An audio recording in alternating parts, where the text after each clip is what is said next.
आप देख रहे हैं फिर मिलेंगे भाग 2। एन हिंदी स्टोरीज फैमिली से हमारी एक शिकायत है कि वीडियो देखने के बाद आप लोग लाइक और कमेंट नहीं करते हैं। मेरी आप सभी से विनती है कि आप लोग प्लीज़ वीडियो को लाइक किया कीजिए और कमेंट करना भी मत भूला कीजिए, क्योंकि आपके लाइक्स और पॉजिटिव कमेंट्स हमें अच्छी अच्छी मज़ेदार रोचक कहानियाँ लिखने की प्रेरणा देते हैं। उम्मीद करते हैं कि आप हमारा हौसला बढ़ाने में मदद करेंगे, ताकि हम ऐसी मज़ेदार कहानियाँ लिखकर आपका मनोरंजन करते रहें। पिछले भाग में आपने पढ़ा कि साधना जी को अपने सामने वाले घर में रह रही लड़की रिया से काफ़ी लगाव हो जाता है। रिया भी मन ही मन राज को पसंद करने लगती है। आज रिया के पास एक पेशेंट आता है। अब आगे उस पेशेंट की गर्लफ्रेंड ने शायद उसे धोखा दिया था, जिसके बाद उसने अपनी नस काट ली थी। बच तो गया, लेकिन उसके बाद से एकदम गुमसुम हो गया है। कॉलेज जाना भी छोड़ दिया है। किसी से कोई भी बात नहीं करता, ना ही पूछने पर कोई जवाब ही देता है। रिया ने उसकी मम्मी को बाहर इंतजार करने को कहा और खुद उस लड़के से बात करने की कोशिश करने लगी। रिया, हाय, आई एम डॉक्टर रिया, और तुम? वो लड़का कुछ नहीं बोला, बस चुपचाप रिया को एकटक देखता रहा। रिया उसके चेहरे पर आए भावों को देख रही थी। उसे साफ महसूस हो रहा था कि उसे रिया को देखकर गुस्सा आ रहा है, पर कुछ बोल नहीं रहा। रिया ने फिर पूछा, क्या करते हो? कॉलेज में हो? क्या सब्जेक्ट्स हैं? ऐसी और थोड़ी बहुत बातें रिया उससे पूछती रही, लेकिन उस लड़के ने कोई जवाब नहीं दिया। रिया ने थोड़ी देर बाद उसकी मम्मी को बुलाया और लड़के को बाहर इंतजार करने को कहा। रिया ने कहा, इसने सब कुछ अपने अंदर दबा कर रख लिया है, थोड़ा समय लगेगा, आप इसे रोज यहाँ ले आया कीजिए। मैं पूरी कोशिश करूंगी कि ये फिर से पहले जैसा हो जाए। उस लड़के की मम्मी आंखों में आंसू लिए रिया के सामने हाथ जोड़कर बोली, आपको जो करना है कीजिए, जितना समय लेना है लीजिए, पर मेरे बेटे को फिर से हंसना, मुस्कुराना और जीना सिखा दीजिए। रिया ने उनके जुड़े हुए हाथों को थामते हुए कहा, प्लीज़ आप ये मत कीजिए, मैं अपनी पूरी कोशिश करूंगी। और उसके बाद वो माँ बेटे वहाँ से चले गए। आज इस नए पेशेंट के कारण रिया को बहुत लेट हो गया। उसने जल्दी से अपना सारा सामान लिया और हॉस्पिटल से निकल गई। रास्ते में उसने ड्राई क्लीनर से कोट लिया और घर की तरफ तेजी से अपनी स्कूटी दौड़ा दी। घर के सामने स्कूटी लगाने के बाद उसकी नज़र सामने गई। वहाँ रोज की तरह साधना जी दिखाई दी। उसने मुस्कुराकर अपना हाथ उठा दिया। साधना जी भी जैसे उसी का इंतजार कर रही थी। उनके चेहरे पर थोड़ी परेशानी थी, जिसकी वजह आज रिया का लेट होना था। शायद अब उन्हें भी रिया का इंतजार रहता था और उसके लेट होने की वजह से उन्हें उसकी फिक्र हो रही थी। उन्होंने हाथ के इशारे से रिया को घर बुला लिया। रिया को भी कोट तो लौटाना ही था, इसीलिए अपने घर की तरफ ना भरकर साधना जी के घर की तरफ बढ़ गई। शायद उसके मन में एक चोर भी था कि इसी बहाने एक नज़र राज को भी देख लेगी। ये ख्याल आते ही उसके चेहरे पर मुस्कान आ गई और उसे खुद ही थोड़ा शर्म आ गई। रिया ने डोरबेल बजाई तो साधना जी ने दरवाज़ा खोला। वो रिया को लेकर ड्राइंग रूम में आ गई। उसके आने से पहले ही साधना जी ने चाय गैस पर रख दी थी। रिया को बैठाकर वो चाय लेने चली गई। चाय के साथ वो थोड़ा बहुत खाने का भी ले आई और रिया से बोली, लो बेटा, चाय के साथ थोड़ा कुछ खा लो, तुम्हें भूख लगी होगी ना, अभी अभी तो आई हो और मैंने तुम्हें यहाँ बुला लिया। वो दरअसल आज तुम्हें रोज से थोड़ा लेट हो गया था ना, तो मुझे थोड़ी फिक्र हो रही थी। एक केक का टुकड़ा उठाते हुए रिया बोली, अरे कोई बात नहीं आंटी, मुझे तो वैसे भी राज को ये कोट लौटाने आना ही था, तो कोई परेशानी की बात नहीं। इधर उधर नज़र दौड़ाते हुए, वैसे लगता है राज आए नहीं हैं अभी तक। साधना जी, हाँ, आज लगता है उसे भी देर हो रही है। वैसे आज तुम्हारे पास भी पेशेंट ज़्यादा थे क्या? रिया, जी आंटी, आज एक नया पेशेंट आया था, उसी की वजह से देर हो गई। और रिया ने उस लड़के के बारे में सारदा जी को थोड़ी बहुत बातें बताई। वैसे तो वो अपने पेशेंट्स के बारे में जानकारी किसी को नहीं देती थी, लेकिन आज उसने थोड़ा बहुत सारदा जी को बता दिया। पता नहीं उसे उनसे एक अलग ही लगाव और भरोसा महसूस होता था। शायद ये सब सारदा जी के अच्छे स्वभाव की वजह से था। बातें करते हुए भी रिया की आंखें लगातार दरवाजे की तरफ थी। साधना जी ये बात नोटिस कर रही थी और उनके होठों पे हल्की सी मुस्कान आ गई। अब तो चाय नाश्ता और बातें सब खत्म हो चुकी थी, पर राज अभी तक नहीं आया था। रिया को अब बैठे रहने का कोई कारण नहीं मिल रहा था, इसीलिए वो अब साधना जी से जाने की आज्ञा लेकर उठ गई। साधना जी ने भी उसे दोबारा आने के लिए कहा और उसके पीछे दरवाजे तक गई। रिया ने जैसे ही दरवाज़ा खोला, सामने उसे राज दिखा, जो कि डोरबेल पर हाथ रखने जा रहा था। पर अचानक से इस तरह दरवाज़ा खुलने की वजह से थोड़ा चौंक गया और रिया की तो जैसे मनमांगी मुराद पूरी हो गई। आखिर जिसे देखने आई थी वो दिख ही गया। राज तो अपनी ही दुनिया में खो गया, क्योंकि इस तरह दरवाज़ा हमेशा अंजलि खोलती थी और वो हमेशा उसे पूछता था कि कैसे उसे पता चल जाता है उसके आने का, और वो बड़ी अदा से अपने कॉलर ऊपर करके कहती, जादू है जनाब। और फिर दोनों हंस पड़ती। फिर बड़े प्यार से अपने हाथ उसके दिल पर रखती और उसका हाथ अपने दिल पर, और कहती ये एक दूसरे से जुड़े हैं, ये सब बता देते हैं। इनका कनेक्शन बहुत गजब का है। अपने ख्यालों में गुम राज की नज़र रिया के चेहरे पर अटक गई थी और रिया तो बस उसकी आंखों में डूब चुकी थी कि साधना जी की आवाज़ ने दोनों को ख्यालों से वापस बुला लिया। रिया कुछ बोलती उससे पहले ही राज तेजी से अपने कमरे में चला गया और वो हैरानी से उसे देखती रह गई। फिर अपने घर चली गई। रिया घर तो आ गई, पर आज उसका मूड बहुत खराब हो गया था। राज को उसे इग्नोर करके चले जाना उसे अच्छा नहीं लगा। पूरी रात इसी उधेड़बुन में गुजर गई कि आखिर राज उसे क्यों इग्नोर करता है। उधर राज भी परेशान था कि जितना मैं इस लड़की को अवॉइड करने की कोशिश करता हूँ, वो उतना ही मेरे सामने आती है। अगले दिन सुबह रिया ने सामने देखा तो उसे सिर्फ साधना जी ही दिखाई दी। उसने एक फीकी मुस्कान के साथ अपना हाथ ऊपर उठा दिया और फिर हॉस्पिटल से निकल गई।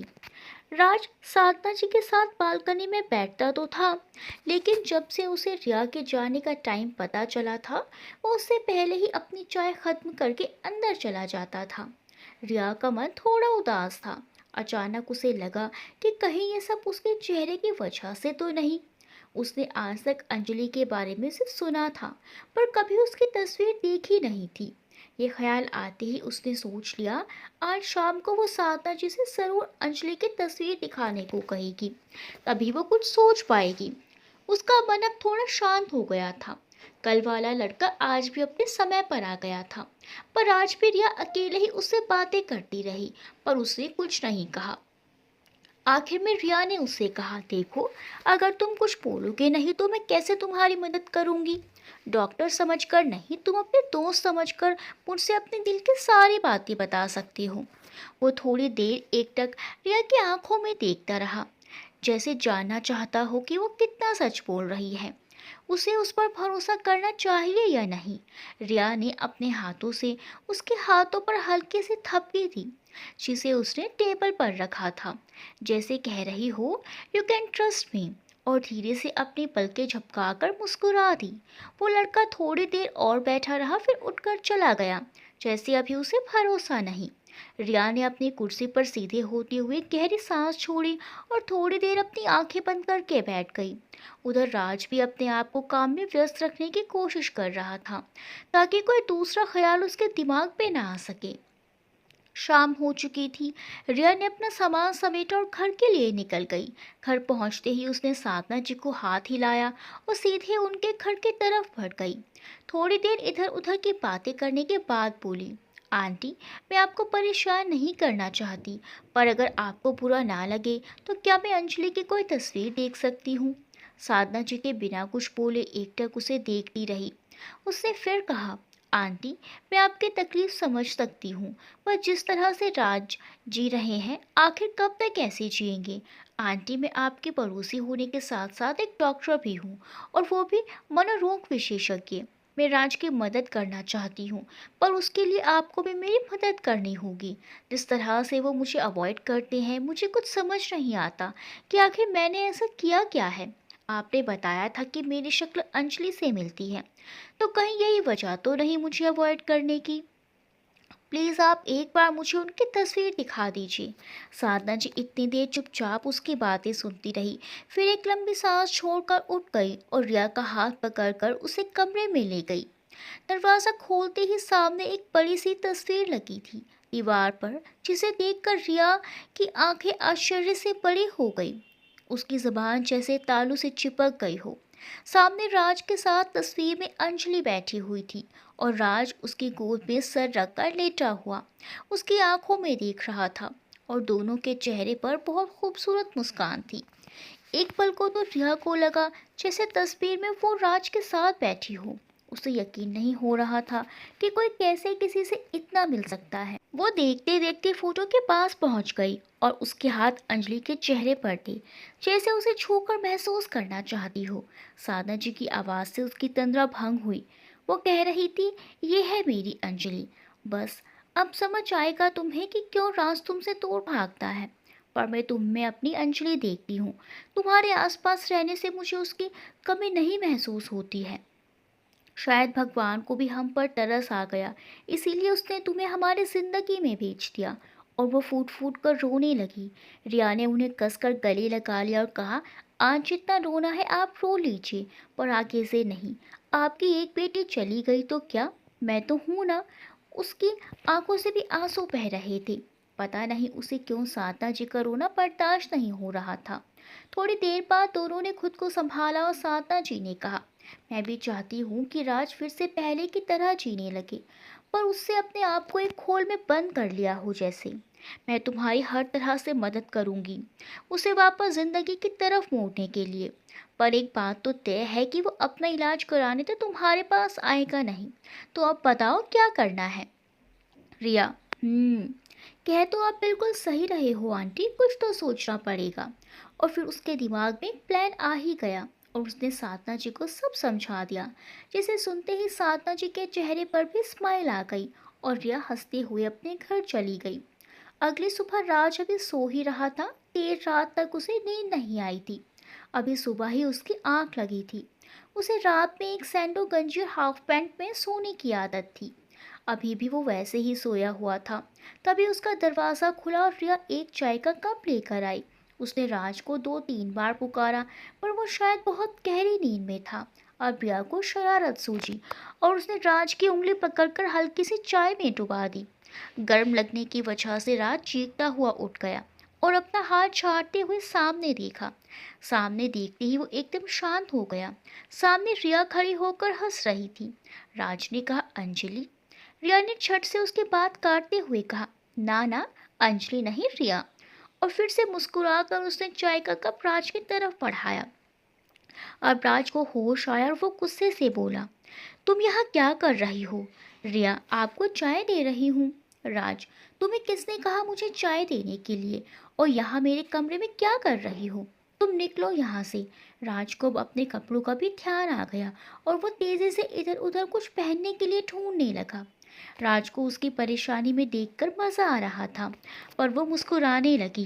तभी राज की नज़र उस पर पड़ी तो गुस्से से बोला, बड़ी बेशर्म लड़की हो। एक तो ऐसे ही किसी के भी कमरे में घुस आई हो और अब कह रहा हूँ तो खड़ी हो कर मुस्कुरा रही हो। हद है बेशर्मी की। जाती क्यों नहीं हो। नहीं चाहिए तुम्हारी चाय, निकलो यहाँ से अभी। और उसकी बाह पकड़कर लगभग धकेलते हुए अपने कमरे से बाहर निकाल दिया और जोर से दरवाज़ा बंद कर दिया। अंदर राज सोच रहा था कि एक मेरी अंजलि थी जो इतने प्यार से मेरा सर सहला कर जगाती थी, और एक ये पागल लड़की मेरी उंगली चलाती सुबह सुबह और अपनी जली हुई उंगली मुंह में डाल ली। बाहर ये बंद दरवाजे को देखकर मुस्कुराते हुए सोच रही थी, हाँ, तो मैं आपकी अंजलि थोड़ी हूँ जो प्यार से जगाऊंगी। मैं तो रिया हूँ। पीछे पलटी तो सामने साधना जी खड़ी थी। उन्होंने अपनी आईब्रो उठाया, जैसे पूछ रही हो क्या हुआ। रिया ने भी पलकें झपकाकर और अंगूठा दिखाकर जवाब दिया कि सब ठीक है। फिर दोनों हंस पड़ी। दरअसल दोनों ने मिलकर सोचा था कि सीधे सीधे तो राज उससे बात करेगा नहीं, तो साधना जी ने उसे अंजलि के बारे में बताएगी और रिया उसका ठीक उल्टा करेगी, जिससे राज चिढ़ेगा और गुस्सा करेगा। इसी बहाने वो रिया से बात तो शुरू करेगा। अब इसी प्लान को उन लोगों को अंजाम देना था, क्योंकि जब तक सामने वाला बोलेगा नहीं तो कोई उसकी मदद कैसे करेगा। अंदर राज झुंझलाते हुए तैयार हो रहा था और उधर रिया राज के बारे में सोचते हुए हॉस्पिटल के लिए निकल पड़ी। आज उसने राज को जिस रूप में देखा था, उसकी धड़कनें तो बेकाबू हो रही थी। बड़ी मुश्किल से खुद को संभाला था उसने और खुश थी कि इसी बहाने राज ने उससे कुछ तो बात की। यहाँ हॉस्पिटल में पहुंची तो वो लड़का पेशेंट रिया के कमरे में पहले से बैठा इंतजार कर रहा था। दरवाज़ा खोलते ही अचानक से उसे सामने देखकर रिया थोड़ा सा चौंक गई। फिर नॉर्मल होते हुए अपनी कुर्सी पर बैठ गई और मुस्कुराते हुए कहा, गुड मॉर्निंग, आज तुम सुबह सुबह आ गए। रिया ने देखा आज उस लड़के के चेहरे से रोज की तरह नाराजगी या गुस्सा नहीं झलक रहा था। आज वो थोड़ा नॉर्मल लग रहा था। रिया ने उससे बातचीत जारी रखते हुए पूछा, तो कॉलेज जाना कब से शुरू कर रहे हो? तुम्हें अपने कॉलेज के दोस्तों की याद नहीं आती? क्या कहकर बुलाते हैं तुम्हें तुम्हारे दोस्त? देखो, इतने दिनों से तुम यहाँ आ रहे हो, अब तो थोड़ी बहुत हमारी भी दोस्ती हो गई है। वह मैं अभी तक तुम्हारा नाम भी नहीं जानती। रोज सिर्फ मैं तुमसे बातें करती हूँ, तुम तो कुछ बोलते ही नहीं। आज भी अपना नाम नहीं बताओगे? वो लड़का, यूवी। रिया, क्या कहा? यूवी, मेरे दोस्त मुझे यूवी बुलाते हैं। मेरा नाम युवराज है। रिया, वाह, कितना अच्छा तो है तुम्हारा नाम, युवराज। फिर अब तक क्यों नहीं कह रहे थे? यूवी, आप भी मुझे यूवी बुला सकती हैं। मेरे दोस्त मुझे इसी नाम से बुलाते हैं। रिया, अच्छा तो इसका मतलब तुम मुझे अपना दोस्त समझते हो? धीरे धीरे युवराज अब प्रिया से ओपन हो रहा था। रोज वो अपने टाइम से आ जाता और अब प्रिया के सवालों का जवाब भी देने लगा था। जितनी देर भी वो वहां रहता, उसकी नज़र रिया के चेहरे की तरफ ही रहती। कभी कभी तो रिया को भी उसके नज़रों की वजह से उलझन होने लगती। तब वो अपनी चेयर से उठकर थोड़ा इधर उधर हो जाती या युवी को टोक देती, जिससे छेप कर वो थोड़ी देर के लिए अपनी नजरें हटा लेता। उसके समझाने की वजह से अब उसने कॉलेज जाना भी शुरू कर दिया था। धीरे धीरे युवी का खोया विश्वास और कॉन्फिडेंस लौटने लगा था। एक दिन रिया ने युवी से कहा, युवी, अब तुम बिल्कुल ठीक हो, अब तुम्हें काउंसलिंग की ज़रूरत नहीं है। इस बात को सुनकर युवी थोड़ा सा परेशान दिखा। रिया, क्या बात है युवी, तुम परेशान क्यों हो गए हो? कोई बात है तो बताओ, मैं दोस्त हूँ ना तुम्हारी, तुम मुझसे शेयर कर सकते हो। बोलो क्या बात है? युवी की आंखें थोड़ी देर भर आई थी। उसने अपना सर नीचे झुका रखा था और अपने पैरों की तरफ देखते हुए ही बोला, तो क्या अब हम लोग कभी नहीं मिलेंगे? रिया, अरे नहीं, ऐसा क्यों बोल रहे हो? ये तो अच्छी बात है ना कि अब तुम यहाँ हॉस्पिटल नहीं आना पड़ेगा। तुम्हें तो खुश होना चाहिए। लोग डॉक्टरों से दूर भागते हैं और तुम उनके पास आने के लिए रो रहे हो। युवी, पर आप तो मेरे दोस्त हो ना, और दोस्तों से मिलने में तो खुशी होती है ना? रिया, हाँ युवी, मैं हूँ तुम्हारी दोस्त और जब भी तुम्हें ज़रूरत होगी मैं हमेशा तुम्हारे साथ होंगी। पर बच्चे, अब तुम बिल्कुल ठीक हो और तुम इस तरह हमेशा तो यहाँ नहीं आ सकते ना। बात को समझो बच्चा। युवी, मैं कोई बच्चा नहीं हूँ, आप मुझे बच्चा कहना बंद कीजिए। सब समझता हूँ मैं, आप भी मुझे उसकी तरह छोड़कर जाना चाहती हैं। ये कहता हुआ युवी गुस्से से बाहर चला गया। या थोड़ा परेशान हो गई युवी के इस व्यवहार से, और अब वो बिल्कुल ठीक था तो ये बात उसे बतानी ही थी। रिया ने सोचा शायद रोज यहाँ आने की वजह से युवी को उससे लगाव हो गया है। अभी कुछ दिन नहीं आएगा तो सब भूल जाएगा। अब उसने भी अपना सामान समेटा और घर के लिए निकल गई। इधर रिया रोज सुबह शाम राज के घर पहुंच जाती। साधना जी से अब उसकी अच्छी दोस्ती हो गई थी और दोनों मिलकर रोज नए नए प्लान बनाती राज को तंग करने के लिए, ताकि वो कुछ बोल दे। आज शाम को भी वो हॉस्पिटल से सीधा साधना जी के घर ही चली गई। अब तो साधना जी भी अच्छी तरह समझ गई थी कि रिया राज की ट्रीटमेंट तो कर ही रही है, पर साथ ही साथ उसे पसंद भी करती है। और साधना जी तो चाहती थी कि रिया उसके जीवन में आ जाए, पर राज ने अपने दिल के दरवाजे बंद कर रखे थे और उसे खुलवाने में वो रिया की पूरी मदद करती थी। रिया के आने के बाद साधना जी चाय बनाने के लिए जाने लगी, तो रिया ने उन्हें ये कहते हुए रोक लिया कि आज चाय वो बनाएगी, और उठकर किचन में चली गई। उसे किचन में देखकर साधना जी की आंखें एक बार फिर अंजलि को याद करके नम हो गई। तभी दरवाजे पर दस्तक हुई तो साधना जी ने जाकर दरवाज़ा खोला। सामने राज खड़ा था। राज ने इशारे से साधना जी से रिया के बारे में पूछा, पर साधना जी ने ना समझने का नाटक करके चुपचाप एक साइड हटकर उसे अंदर आने का रास्ता दे दिया। राज ने हल्के से अपना सर आगे किया और अंदर झांकने लगा। उसकी इस हरकत पर साधना जी की हंसी निकल गई, पर उन्होंने जल्दी से अपने आप को रोक लिया। जब उसे लिविंग एरिया में रिया नहीं दिखाई दी तो उसने चैन की सांस ली, क्योंकि पिछले कुछ दिनों से रिया ने उसे कुछ तंग करके रख दिया था। वो जितना उससे बचना चाहता वो उतना ही उसके सामने आ जाती। वो उसके शांत जीवन में तूफान की तरह लगती। इसीलिए उसे यहाँ ना पाकर वो चैन से अंदर आ गया। अभी वो अंदर आ गया, अपना बैग टेबल पर रखा ही था कि पीछे से रिया ट्रे में चाय लेकर आ गई। रात को जैसे ही लगा उसके पीछे कोई हो तो वो पलटा। रिया ने भी अभी तक उसे नहीं देखा था और वो ट्रे लिए बिल्कुल उसके पास पहुंच गई थी। पर राज के अचानक पुण्य की वजह से वो थोड़ा चौंक गई और उसका बैलेंस बिगड़ गया। इससे पहले कि वो गिरती, राज ने उसे वहां पकड़कर थाम लिया, लेकिन इन सबकी वजह से चाय छलक कर रिया के हाथों पर गिर गई। गर्म होने की वजह से उसके मुंह से चीख निकल गई। राज को जैसे ही एहसास हुआ उसने जल्दी से ट्रे उसके हाथ से लेकर रख दी और उसके हाथों पर फूंक मारने लगा। साधना जी भी जल्दी से बर्फ लेकर आई और राज को देते हुए बोली, जल्दी से बर्फ लगा दो, जलन थोड़ी कम हो जाएगी। राज ने उसे सोफे पर बैठाया और खुद उसका हाथ पकड़कर सामने टेबल पर ही बैठ गया। उसके हाथों पर बर्फ लगाने के साथ साथ फूंकता भी जाता, बीच बीच में उसे देखता। रोने की वजह से रिया के आंसू बहकर उसके गालों पर आ गए थे। एक पल के लिए तो राज की नज़र उसके चेहरे पर अटक गई थी। कितनी मासूम लग रही थी रिया भी उसे, पर उसने जल्दी ही खुद को संभाल लिया और उससे पूछा कि अब जलन कुछ कम हुई या नहीं। रिया पहले तो जलने की वजह से दर्द में थी, लेकिन जब से राज ने उसका हाथ पकड़ा था तब से अपनी सुध-बुध खोकर बस उसे ही देखे जा रही थी। राज जब अपने होठों को गोल करके फूंक मारता तो एक सिरहन उसके हाथों से होते हुए पूरे शरीर में दौड़ जाती। वो तो बस बैठी उसे निहारती रही और सोच रही थी काश राज हमेशा ऐसे ही उसके हाथों को थाम कर बैठा रहे। लेकिन तभी राज ने दोबारा उससे जोर से पूछा कि अब वो ठीक है, तो वो अपने ख्यालों से वापस आ गई और कहा, हाँ अब बेटर लग रहा है। राज ने अब गुस्से से उससे कहा, क्या ज़रूरत थी तुम्हें चाय बनाने की? माँ थी ना, वो बना लेती। तुम क्या हर किसी के घर में ऐसे ही घुस जाती हो? कभी भी कहीं भी मुंह उठाकर चली आती हो, कभी बेडरूम कभी किचन। अब जहाँ मन हुआ बस वहाँ मुंह उठाया और चल दिए। अरे अपने घर में क्यों नहीं रहती हो जो सुबह शाम यहीं दिखाई देती हो? आज राज ने उसे पूरी तरह से डांट दिया था और रिया को ये बात दिल पे लग गई। वो रोती हुई अपने घर चली गई। साधना जी ने राज को कहा, क्यों उसे बेकार में डांट दिया तुमने? अरे उसे तो मैं ही बुलाती थी, उसके आ जाने से मुझे दो घड़ी शांति मिल जाती थी।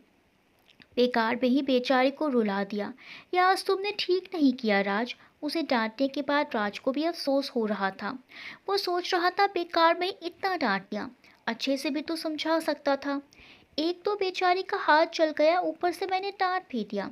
पर क्या करूं, मैं भी जितना मैं उससे दूर भागता हूँ उतना ही मेरे सामने आती है। अब कम से कम मुझसे दूर तो रहेगी। इधर रिया को आज राज की बात ज्यादा ही चुभ गई थी और उसने सोचा कि अब वो कभी वहाँ नहीं जाएगी। हालांकि वो खुद चाहती थी कि राज उसे कुछ बोले, चाहे लड़े, गुस्सा करे या कुछ भी करे। पर आज जब राज ने उस पर गुस्सा किया तो वो बर्दाश्त नहीं कर पाई और रोते हुए अपने घर आ गई। आज रिया राज की बातों से बहुत हर्ट हुई थी। उसकी आंखों से तो जैसे गंगा जमुना निकल रही थी। आंसू तो रुकने का नाम नहीं ले रहे थे। उसने तय कर लिया कि आज के बाद वो वहाँ नहीं जाएगी। उसके हाथों में अभी भी जलन हो रही थी, तो उसने ड्रॉर से दवाई निकाली और अपने हाथों पर लगाने लगी। दवाई लगाते समय उसकी आंखों के सामने राज का चेहरा घूम गया, जब वो फूंक मारते हुए उसके हाथों पर बर्फ लगा रहा था। उसे याद कर उसके होठों पर मुस्कान आ गई, पर फिर तुरंत ही उसने राज का डांटना याद आ गया और उससे गुस्से से करके अपनी गर्दन दूसरी तरफ घुमा ली, जैसे कि राज सामने ही बैठा हो और उसे नाराज देखकर सॉरी कहकर उसे मना लेगा।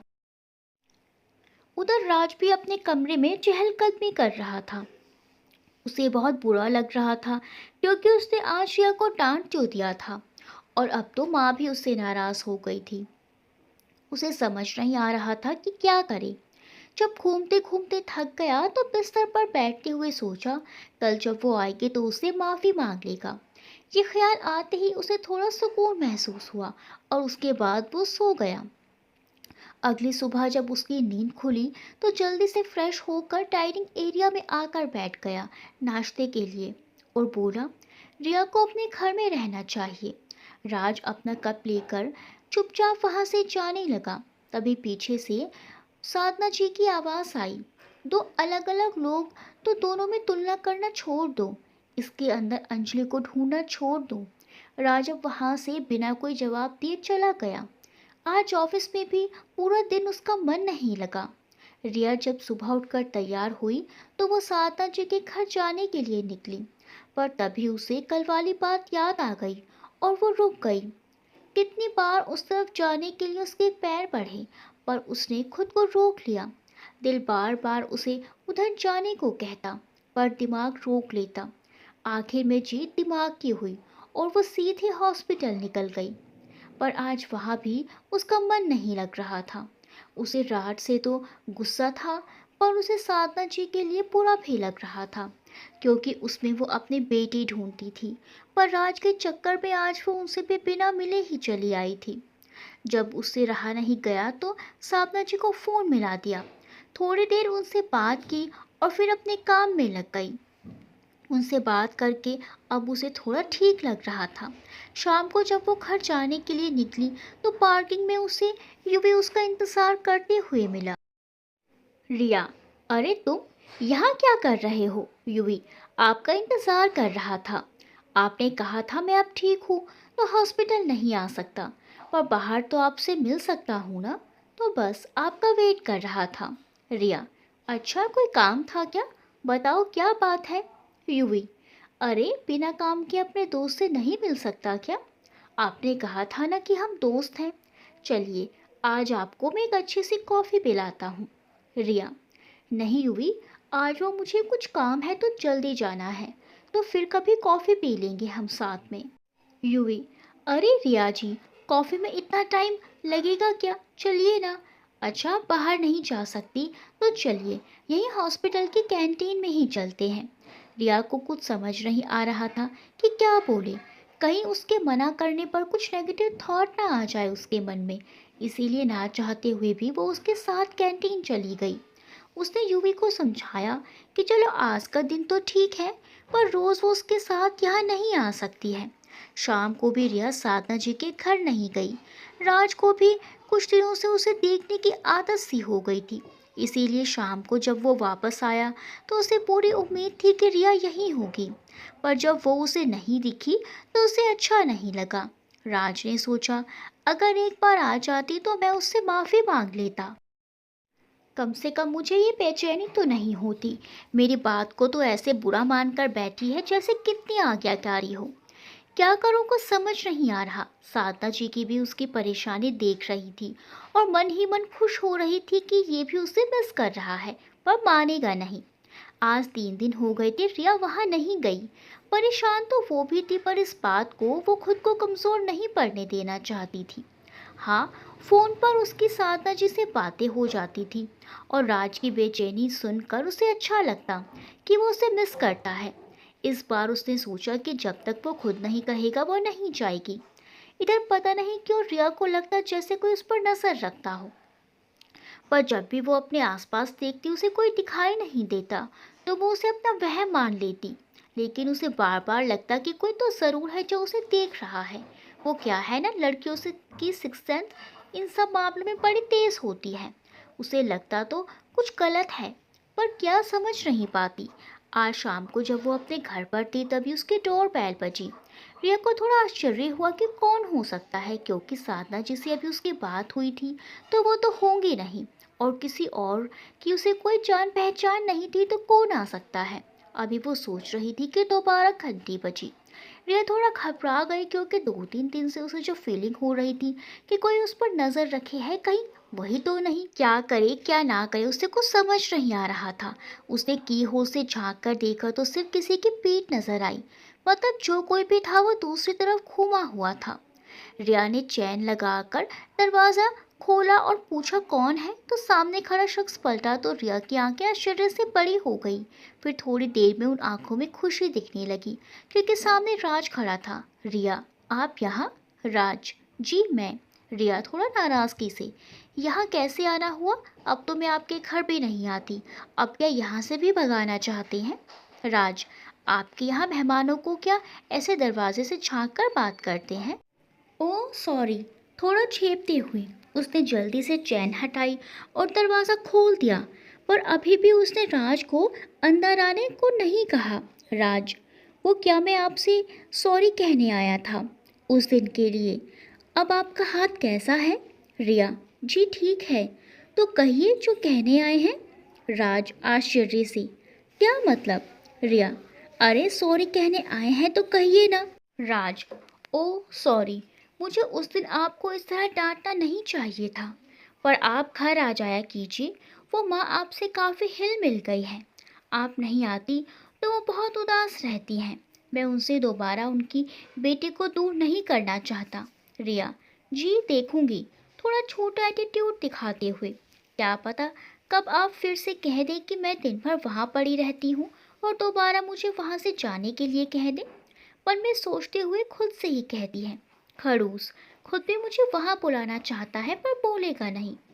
ठीक है, सिर्फ माँ के लिए बुला रहा है ना, तो इसे भी मैंने एहसास नहीं कराया ना, तो मेरा नाम भी रिया नहीं। राज, जी नहीं, ऐसा नहीं होगा आगे से। और वो वहीं से वापस चला जाता है। ये दरवाज़ा बंद करके अंदर जाती है और खुशी से उछलना शुरू कर देती है। क्योंकि कुछ भी हो, इतने दिनों से तो वो भी राज से मिलने के लिए बेचैन थी और उसने तो सोचा भी नहीं था कि राज उसके घर आकर सॉरी बोलेगा। पर तभी उसे एहसास हुआ कि उसने तो उसे अंदर बुलाकर बैठने के लिए भी नहीं कहा और दरवाजे से ही विदा कर दिया। उसने अपना सर पीट लिया कि पता नहीं राज उसके बारे में क्या सोचेगा, कि कैसी मैनरलेस लड़की है जो मेहमान को बैठने के लिए भी नहीं कहती। घर पहुंचते ही राज, माँ, आपकी बेटी कम दोस्त से सॉरी बोल आया हूँ। कल से आपकी तूफान एक्सप्रेस आ जाएगी आपके पास। कहते हुए वह सोफे पर ही पसर गया जैसे कितने दिनों का थका हो।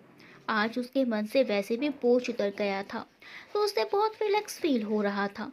अगले दिन से रिया साधना जी के पास आ जाती है। साधना जी रिया को देखकर बहुत खुश होती है और उसे गले लगा लेती है। रिया भी उनके गले लग जाती है। उनके गले लगकर उसे अलग ही सुकून मिलता है, जैसे कोई बहुत अपना हो। राज भी रिया को देखकर खुश होता है तो उसे गुड मॉर्निंग और आने के लिए थैंक यू बोलता है। रिया उसे इग्नोर करके साधना जी से बातों में लग जाती है, पर मन में कहती है, सिर्फ माँ को उदास नहीं देखना था, इसीलिए चाहता था ना कि मैं आऊँ। तो ठीक है, सिर्फ माँ के लिए ही आई हूँ। राज को रिया का खुद को इस तरह इग्नोर करना बहुत बुरा लगता है, पर वो कुछ नहीं कहता। आज हॉस्पिटल जाते समय रिया को फिर से लगता है कि कोई उसके पीछे है, पर रोड पर तो कई गाड़ियां थी, इसीलिए उसे कुछ समझ नहीं आता और वो हॉस्पिटल पहुंच जाती है। आज इतने दिनों बाद वो साधना जी से मिलकर और राज को देखकर बहुत खुश थी। आज उसका मन काम में भी लग रहा था। कुछ दिनों से यूवी भी नहीं आ रहा था तो वो भी निश्चिंत हो गई थी कि चलो लगता है समझ गया अब। शाम को घर लौटते समय रास्ते में अचानक उसकी स्कूटी बंद पड़ जाती है। देखती है तो पता चलता है कि पेट्रोल खत्म है। उसे खुद पर गुस्सा आता है कि वो इतनी लापरवाह कैसे हो सकती है, पर अब पेट्रोल पंप तक स्कूटी धकेल कर ले जाने के अलावा कोई चारा नहीं था। तो वो धीरे धीरे स्कूटी को लेकर पैदल ही आगे बढ़ती है। शाम धीरे धीरे गहराती जा रही थी और रोड पर भी अब इक्का दुक्का वाहन ही दिख रहे थे। थोड़ी देर में उसे लगने लगा कि कोई उसके पीछे है। उसने पलटकर देखा तो कोई नहीं था। उसे अब घबराहट होने लगी। उसने अपनी चाल तेज कर दी, पर स्कूटी के साथ वो ज़्यादा तेज नहीं चल पा रही थी। उसके माथे पर डर के मारे पसीने की बूंदें दिखाई देने लगी थी। तभी रिया के बगल में कार आकर रुकती है। कार के अचानक से बगल में आकर रुकने से रिया घबरा जाती है, क्योंकि उसे एक तो पहले से ही लग रहा था कि कोई उस पर नज़र रखे हुए है, और अब ये कार अचानक से कहाँ से आ गई। एक दो मिनट के अंदर ही ना जाने कितने भयानक विचार उसके मन में आकर चले गए। उसे लगा कि कोई नकाबपोश अंदर से अभी निकलेगा और उसे ज़बरदस्ती खींचकर कार में डाल कर ले जाएगा। उसने जितनी भी लड़कियों के साथ बुरी घटनाएं सुनी थी सब उसे सच प्रतीत होती नजर आ रही थी। डर से उसके हाथ पैर ठंडे हो गए। इसके आगे वो कुछ भी सोचने की तभी उसने राज को कार से उतरते देखा तो उसकी जान में जान आ गई। आजकल लड़कियों के साथ जैसी घटनाएं आए दिन हो रही हैं, उससे रिया तो क्या कोई भी लड़की उसकी जगह होती तो शायद वो भी डर जाती। रिया, आप यहाँ? ऐसा कोई करता है भला? अचानक से बगल में आकर कार रोक दिया आपने। पता भी है कितनी डर गई थी। थोड़ी नाराजगी दिखाते हुए रिया ने कहा। राज, क्या हुआ, सब ठीक है? राज ने बिना उसकी बातों पर ध्यान दिए स्कूटी की तरफ इशारा करते हुए पूछा। रिया, हाँ, सब एकदम फर्स्ट क्लास। वो क्या है ना, आजकल नया ट्रेंड है कि स्कूटी पर बैठकर नहीं चलाते, उसे पकड़कर पैदल चलते हैं, तो सोचा मैं भी वही कर लूं। उसने थोड़ा व्यंग्य से चिढ़ते हुए कहा। राज, ठीक है तो फिर आप एंजॉय कीजिए अपनी स्कूटी के साथ। मुझे लगा शायद कुछ ज़रूरत होगी तो मैं मदद कर दूं। उसे दिन आपने मेरी मदद की थी तो आज मैं कर देता हूँ, हिसाब बराबर। पर आपको तो ज़रूरत नहीं तो मैं चलता हूँ। वो भी उसी तरह बोला और व्यंग्य से मुस्कुराता हुआ अपनी गाड़ी में बैठने लगा। जैसे ही रिया को लगा वो सच में चला जाएगा, उसने जल्दी से उसे पुकारा। सुनिए। वो वहीं कार के पास रुक गया और पीछे पलटते हुए कहा। जी कहिए। जी, वो मेरा शौक पूरा हो गया। अब नहीं चलना स्कूटी पकड़कर। आप मुझे पेट्रोल पंप तक छोड़ देंगे?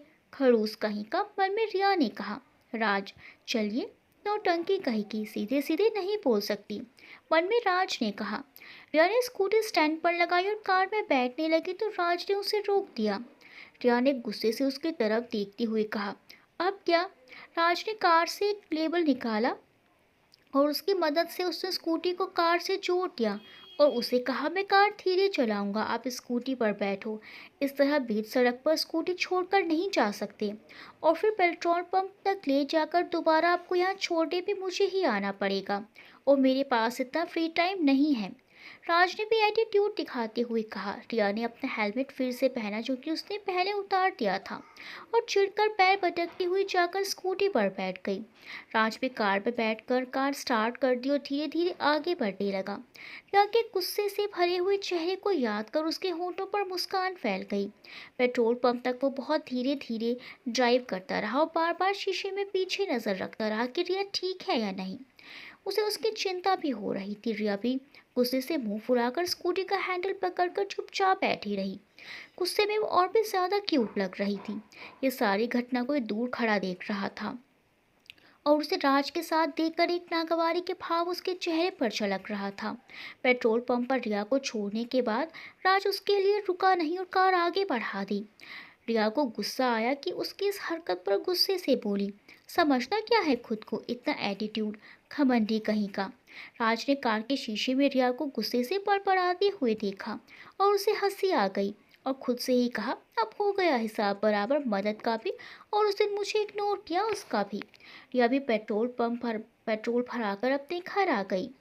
आज राज घर पहुंचा तो साधना जी को उसके चेहरे पर पहली वाली खुशी दिखाई दी। उन्होंने जब उससे पूछा तो उसने हंसते हुए पूरी बात बता दी और ये भी कहा कि किस तरह रिया को उसने तंग किया और वो गुस्सा हो गई।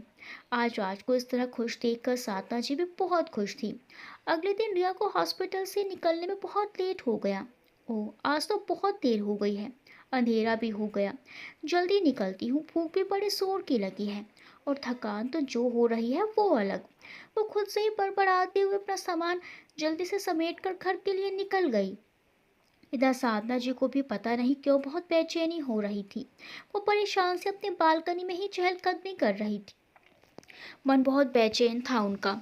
आज शाम से ही मौसम भी खराब हो रहा था, लग रहा था कि बहुत तेज बारिश आने वाली है। उन्हें कुछ अनहोनी की आशंका हो रही थी। उन्होंने अपनी तसल्ली के लिए राज को फ़ोन किया तो उसने कहा कि आज काम की वजह से उसे देर हो गई है, वो भी बस अब निकल रहा है। साधना जी ने उससे कहा कि वो जल्दी घर आ जाए और सावधानी से गाड़ी चलाए क्योंकि बाहर मौसम बहुत ख़राब हो रहा है। ये जानने के बाद कि राज ठीक है, फिर भी उनका मन घबरा रहा था। उन्होंने प्रिया को फ़ोन मिलाया। प्रिया ने फ़ोन पर्स में डालकर सीट के नीचे डिग्गी में डाल दिया था, इसीलिए उसे साधना जी के फ़ोन का पता नहीं चला। इधर उससे बात नहीं होने की वजह से उनकी घबराहट और बढ़ गई तो वो तेज़ी से स्कूटी अपने घर की तरफ दौड़ा रही थी क्योंकि वो बारिश होने से पहले घर पहुंचना चाहती थी। आज उसे सच में बहुत देर हो गई थी। अभी वो हॉस्पिटल से कुछ दूर ही पहुंची थी कि कोई लड़का बीच रास्ते में खड़ा दिखाई दिया। उसने हॉर्न बजाया पर वो हटने की जगह उसके सामने आ गया तो रिया को तेजी से ब्रेक लगाना पड़ा। रिया, अरे पागल हो गया, इस तरह से कोई गाड़ी के सामने आता है? उस लड़के के अचानक सामने आ जाने से रिया गुस्से से बोली, पर तभी उसकी नज़र उसके चेहरे पर पड़ी। सामने और कोई नहीं, यूवी खड़ा था। यूवी तुम, ये क्या पागलपन है? हटो सामने से, मुझे देर हो रही है। रिया गुस्से से यूवी की तरफ देखते हुए बोली। यूवी का इस तरह से सामने आ जाने से रिया बहुत डर गई थी। उसे यूवी का ये बिहेवियर समझ नहीं आ रहा था। यूवी, रिया आप मुझे बहुत अच्छी लगती हो। आपको एक दिन भी नहीं देखता तो मुझे अच्छा नहीं लगता, पर आप क्यों मुझसे रोज मिलने से मना करती हैं? रिया, तुम पागल तो नहीं हो गए हो यूवी? ये कोई तरीका है? जो भी बात थी तुम मुझे कभी भी मिलकर आराम से बता सकते थे, पर इस तरह से बीच सड़क में ये तमाशा करने की क्या ज़रूरत थी? रिया ने देखा, वैसे तो ज़्यादा लोग नहीं थे उस समय, पर जो भी आ जा रहे थे वो घूर घूर कर उन्हीं लोग को देख रहे थे और उसे ये अच्छा नहीं लग रहा था। यूवी, वही तो मैं भी कह रहा हूँ कि आप क्यों मुझसे रोज़ मिलने से मना करती हैं? आप अगर मुझसे मिलती रहती तो मुझे इस तरह आपका रास्ता नहीं रोकना पड़ता। और कल आप किससे बातें कर रही थी? आप किसी और से बात मत किया करो। रिया, तुम्हारा दिमाग खराब हो गया है, हटो मेरे सामने से। और होते कौन हो तुम मुझे ये बताने वाले कि मैं किससे बात करूं और किससे नहीं? बोलते हुए रिया भी स्कूटी से नीचे उतर गई। अब यूवी की आंखों में गुस्सा नजर आ रहा था। उसने रिया की बाहों को पकड़ते हुए कहा, प्यार करता हूँ आपसे, पर अब मैं सब जानता हूँ कि आप भी मुझे उसकी, यूवी की एक्स गर्लफ्रेंड की तरह धोखा देना चाहती हो ना? आप सब लड़कियां एक जैसी होती हो। पहले खुद आकर दोस्ती का नाटक करके हमें अपने जाल में फंसाती हो, और जब हम आप लोगों के प्यार में पड़ जाती हैं तो हमें छोड़कर किसी और के पास चली जाती हो।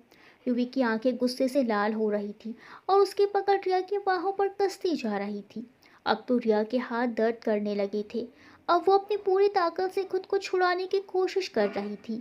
अब तो बारिश भी शुरू हो चुकी थी और दोनों पूरी तरह भीग चुके थे। रिया छोड़ो मुझे, तुम पागल हो चुके हो। मैंने कभी कहा तुमसे कि मैं तुमसे प्यार करती हूँ? मैं तो बस दोस्त बनकर तुम्हारी मदद करना चाहती थी।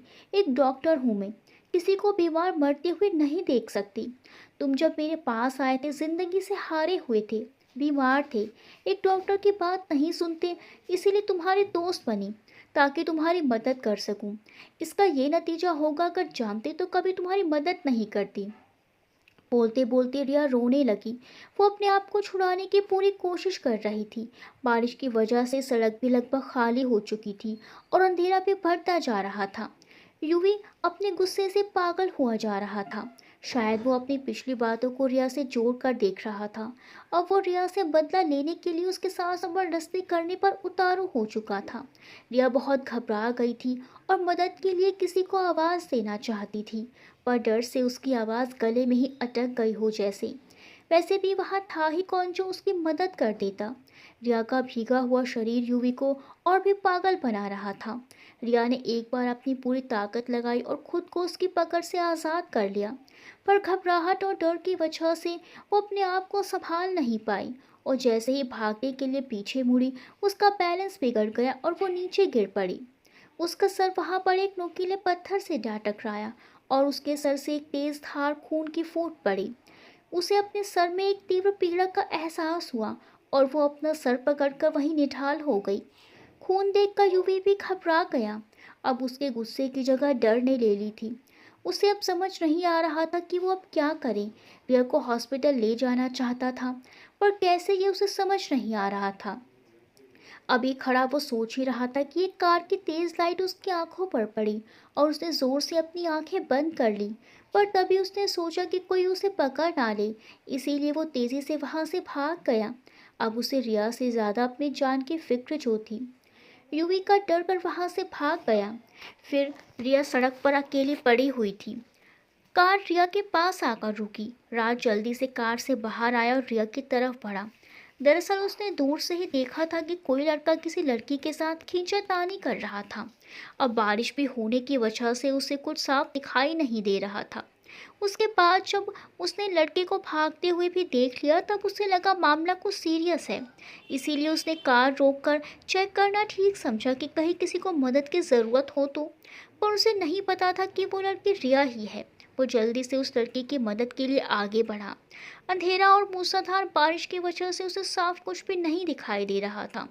घुटनों पर बैठकर जैसे ही उसने रिया का सर अपनी तरफ किया और उसके होश उड़ गए। दोस्तों, क्या रिया के लिए यूवी का पागलपन किसी आने वाले बहुत बड़े हादसे की चेतावनी दे रहा है? आपकी क्या राय है कमेंट करके ज़रूर बताएं। वीडियो को लाइक करना बिल्कुल ना भूलें। मिलते हैं अगली वीडियो में कहानी के अगले भाग के साथ। तब तक के लिए बाय बाय।